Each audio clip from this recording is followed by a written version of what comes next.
Dead Rails might have just had one of the coolest updates ever, featuring 3 brand new train classes with their own unique abilities. They've also added brand new soldiers to each checkpoint, which is just unheard of. Remember to subscribe, and let's get on with today's video. So first off, we're going to be using the cattle car train. This thing's got an entire cattle car instead of the old trailer, and you can also access the roof. This could be completely safe if you block off each entrance, but sadly, we don't have enough resources for that. Acceleration speed feels a tiny bit slower than the normal train, but the top speed is the complete same at 65 speed per second. They've also made some changes to gun combat, so let's go check that out too. So it looks like if I shoot this guy, holes start appearing as he takes damage. I'm pretty sure the bullets can also pierce enemies, meaning you can possibly hit multiple enemies with a single bullet, but we'll check that out later. Let's go kill the town real quick to see if they've made any changes here.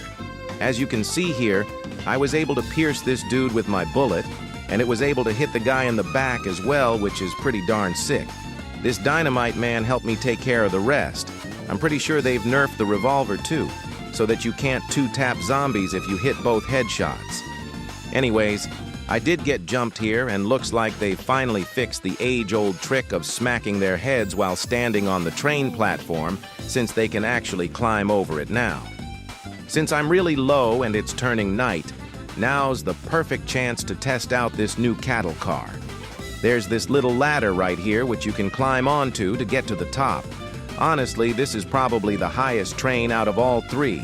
Making it super good for sniping zombies and avoiding them in the process.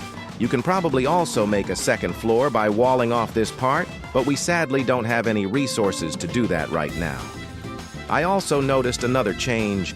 Zombies will also target horses now. I found this out when I caught this zombie munch on my horse while I was aura farming on the roof. Had to put him down before he ate my horse. Somehow my revolver did like 70% damage right there, which is just baffling. In order to not have that happen again, I guess you have to keep your horses in your sack.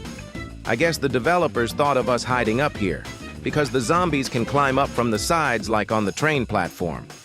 So yeah, you'll have to stay alert up here, but it should be much easier than on the ground. These guys did get up here multiple times during the night, and when the final zombie spawned, I sadly died. So yeah, honestly, this train is pretty good due to its height. You can snipe zombies from afar easier and also have a way cooler view. If you put some sheet metal on the edges, you can probably prevent them from climbing up in the first place. Anyways, let's move on to our next train, the armored train. So the armored train comes with 2 Maxim guns on either side, making sweeping towns easier, and also a ton of armor. However, in order to compensate for this, the train accelerates much slower and uses more fuel. This is pretty understandable considering how massive this thing is. Trying to get this thing to speed up takes about an eternity. You'd be able to go edge, and when you come back, it still wouldn't have finished accelerating. I honestly love being able to put holes into these zombies. It just makes it seem so much more satisfying. And yet again, I caught this horse trying to munch down on my horse, which I had to immediately put a stop to. I don't know why my horse is getting targeted so hard today. Looks like in order to fully kill a zombie, you need to hit 2 headshots and a shovel shot, which is honestly a bit annoying. I'm gonna try gunning down this town with the side machine guns now. Since this thing glides for 3 business days after stopping, I hopped off the driver's seat before the town and got on the machine gun. These bullets actually seem redesigned, and I was actually able to hit a few shots before we somehow slid right past the town. Sadly, this turret gun can't turn more than 90 degrees either way, so if the zombies get behind you, you won't be able to fire at them. You'll probably have to hop off and deal with them with your handheld guns. I was able to snipe a few zombies before it turned fully nighttime and had to run away on my horse. Surprisingly, this sheet metal trick actually still works perfectly well, but they did manage to get a few more bites on my horse before the night ended. So yeah, I think they might like my horse more than they like me.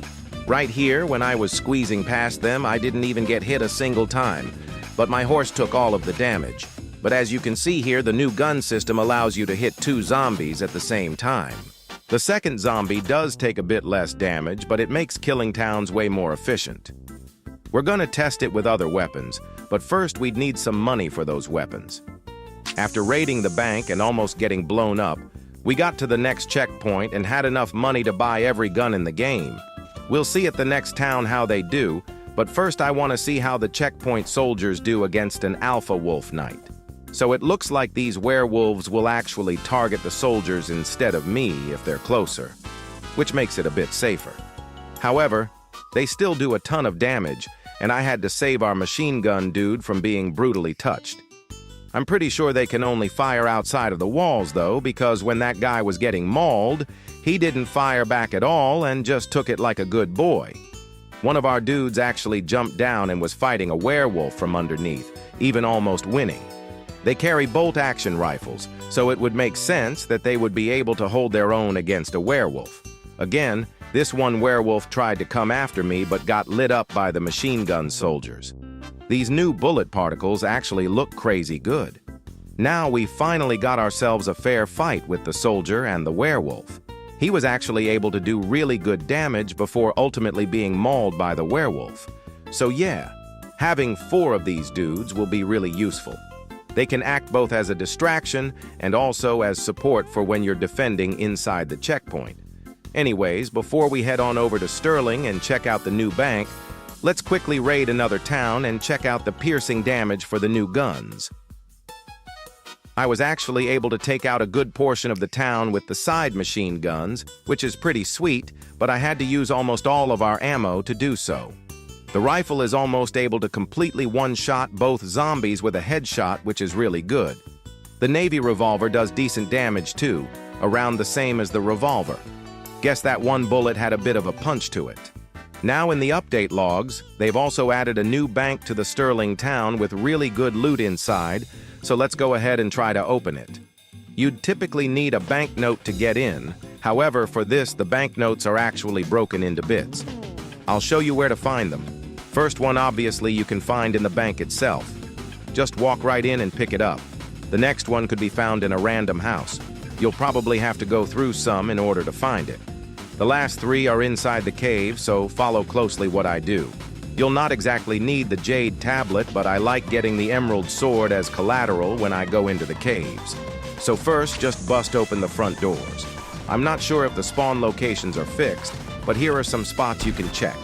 For the first one, go to this barrel right before the little arch you go through for the jade sword. You should see it lying on the ground. For our next one, it will be right outside the jade mask room, just sitting on the ground. For the final one, it will be in the room with the jade tablet. Simply walk in, and it should be in the top left corner. I think some of these might actually be random, possibly spawning at any barrel inside of the cave, so be sure to check thoroughly. Anyways, in order to get the code, you'll need to piece these together. The first one would be the one you had from the bank. For the second one, find a piece with an edge that looks like it would fit the first one, and so on. It should honestly be pretty obvious to put together since the shapes are incredibly obvious. Anyone with more than 2 brain cells should be able to figure it out. When you get your code, simply walk into the bank and open it as you normally would. You can forget about your little piece of paper once you open it. Inside, you can expect to find 3 snake oil, a turret with some turret ammo, a good bit of gold and silver, as well as a bit of bonds. This is probably the best loot spot in the entire game apart from the castle, so be sure not to skip it.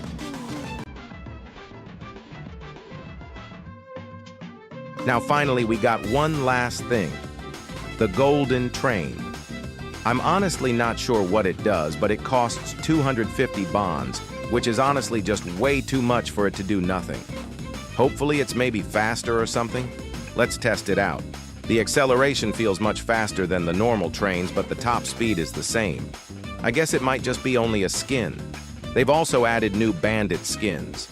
After smacking each one of them to death with my shovel, as you can see here, they actually have unique clothing now, which is honestly a pretty good addition to the game. This is probably one of the coolest updates ever. We've gotten plenty of landmark updates, but these different trains add a whole level of uniqueness to the game.